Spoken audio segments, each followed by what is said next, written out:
शिव महापुराण प्रथम खंड का चौथा अध्याय। इतनी कथा सुनकर सूत जी ने कहा, हे शौनकादि ऋषियों, नारद जी का यह प्रश्न सुनकर ब्रह्मा जी ऐसे प्रेम मग्न हुए कि उनकी आंखों से अश्रु धारा बह निकली।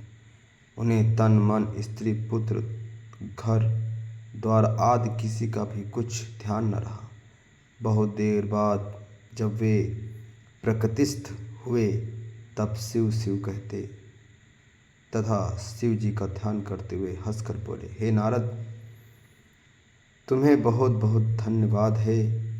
तुमने मेरे संपूर्ण कुल को मुक्त कर दिया, क्योंकि तुम्हारे हृदय में भगवान सदाशिव की भक्ति उत्पन्न हुई है।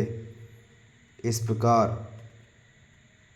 प्रशंसा करने के उपरांत पितामह ब्रह्मा जी ने नारद जी से कहा, हे पुत्र, मैं सर्वप्रथम अपनी बुद्धि के अनुसार भगवान सदाशिव के निर्गुण चरित्र का वर्णन करूँगा।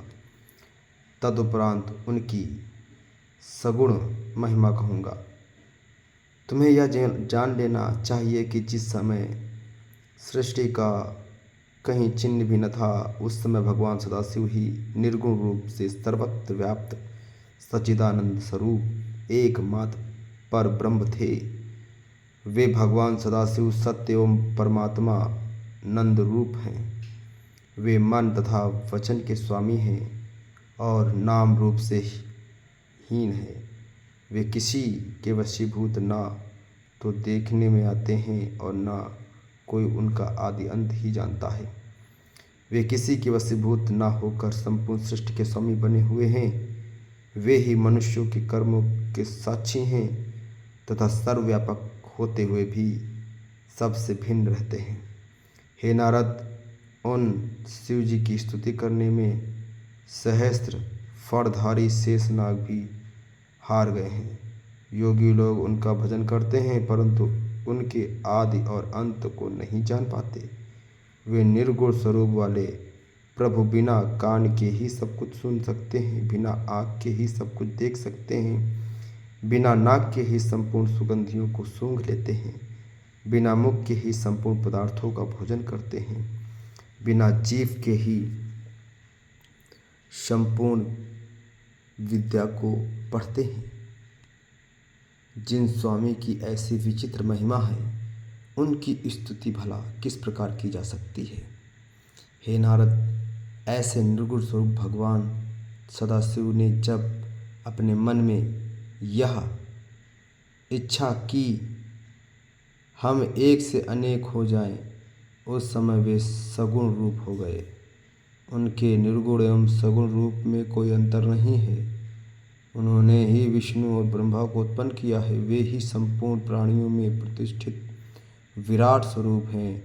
उनके सहस्त्रों नाम हैं, जिनमें शिव, शंकर, हर, नाथ, महेश, परमदेव, वामदेव, जगदीश्वर, परमेश्वर, परमात्मा, ब्रह्म, गिरीश, शंभु, सदाशिव, अनीश, विबुध, पार्वतीपति, चक्री, त्रिशूलपाणि, ईश्वर, सुखदाता, अनादि अनंत, सर्व आदि संसार में अधिक प्रसिद्ध हैं। वे भगवान सदाशिव, ब्रह्मा एवं विष्णु द्वारा मान प्राप्त करते हैं। संपूर्ण सृष्टि को उत्पन्न करने वाले तथा भक्तों को आनंद प्राप्त कराने वाले वे भगवान उमापति ही सूर्य, चंद्रमा आदि सहस्रों गुणों से भरी हुई संपूर्ण सृष्टि एवं ब्रह्मा, विष्णु तथा रुद्र के उत्पन्न करता है। इस प्रकार भगवान सदाशिव अपने सहस्त्रों नामों से संपूर्ण लोकों में प्रसिद्ध हैं। हे नारद, अब तुम उन त्रिशूलपाणि भगवान शिव के उस सगुण स्वरूप का वर्णन सुनो, जिसका स्मरण करने से ही संपूर्ण पाप नष्ट हो जाते हैं। अपने सगुण स्वरूप में वे मस्तक पर जटाजूट एवं गंगा जी के को धारण कर किए हैं। उनके भाल पर चंद्रमा की कला एवं धनुषाकार त्रिपुंड विराजमान है। वे कानों में कुंडल पहने हैं और सूर्य, चंद्रमा तथा अग्नि के समान 3 लाल नेत्रों को धारण किए हैं तथा उनका प्रभातकालीन सूर्य के समान पहला मुख पूर्व दिशा की ओर रहता है तथा उनका दूसरा मुख दक्षिण दिशा की ओर। उनके कंठ में 3 लकीरें हैं। उस कंठ में विराजित हल की श्यामता भक्तों के मन को अनायास ही हर लेती है। वे अपने गले में मुंडों की माला धारण किए रहते हैं और हाथ में त्रिशूल लिए रहते हैं। उन्हें कोई चतुर्भुज और कोई पंचभुज कहता है। कईयों ने उन्हें 10 भुजाधारी भी कहा है। वे अपने उन हाथों में भिन्न भिन्न प्रकार के शस्त्र लिए रहते हैं। उंगलियां भी सुकोमल एवं अरुण प्रभाव युक्त हैं। ऐसे संपूर्ण कलाधारी भगवान सदाशिव के पवित्र स्वरूप का स्मरण बड़े बड़े तपस्वी तथा मुनिजन निश्चल भाव से किया करते हैं। हे नारद, जिस प्रकार शिव जी ने अनेकों स्वरूप हैं, उसी प्रकार उनका ध्यान धरने की क्रियाएं भी असंख्य हैं, परंतु उन्हें जानने वाले बहुत कम लोग ही पाए जाते हैं। भगवान सदाशिव की महिमा, स्वरूप तथा नामों की कोई गिनती नहीं हो सकती। वेदों का नाम भी न जानने वाले गज और गणिका जैसे असंख्य महा पापी मूर्खों ने जो मुक्ति प्राप्त की, उसका एकमात्र कारण यही है कि उन पर भगवान श्री त्रिशूलपाणि ने स्वयं ही कृपा कर दी थी। ऐसे दयालु गिरिजापति की महिमा को वर्णन कौन कर सकता है। हे नारद, भगवान सदाशिव ने ही अपने आनंद के निमित्त शक्ति को प्रकटा था, अर्थात भगवान त्रिशूलपाणि के तेज द्वारा ही महाशक्ति का जन्म हुआ है। उस महाशक्ति का जो स्वरूप है वह मैं तुम्हें बताता हूँ। वे देवी 16 श्रृंगार किए हुए हैं। उनका शरीर श्याम कमल के समान कोमल है। उनके केस उंगराले तथा कृष्णवर्ण के हैं। उन शक्ति स्वरूपा देवी के ऐसे अनुपम स्वरूप का ध्यान धरकर भक्तों को अत्यंत प्रसन्नता की प्राप्ति होती है। हे नारद, भगवान सदाशिव ने उस परम शक्ति को श्याम रूप में उत्पन्न किया, परंतु अनेकों भक्त उन्हें गौर वर्ण अथवा सोने के समान रंग वाली कहकर उनका स्मरण एवं ध्यान करते हैं। इस संसार में जो कुछ भी दिखाई देता है और जहाँ तक वचन तथा मन की गति है, उन सबको इन आदि शक्ति की कृपा से ही उत्पन्न समझना चाहिए। अब हम तुमसे भगवान सदाशिव के सगुण स्वरूप के गुण चरित्रों का वर्णन करते हैं।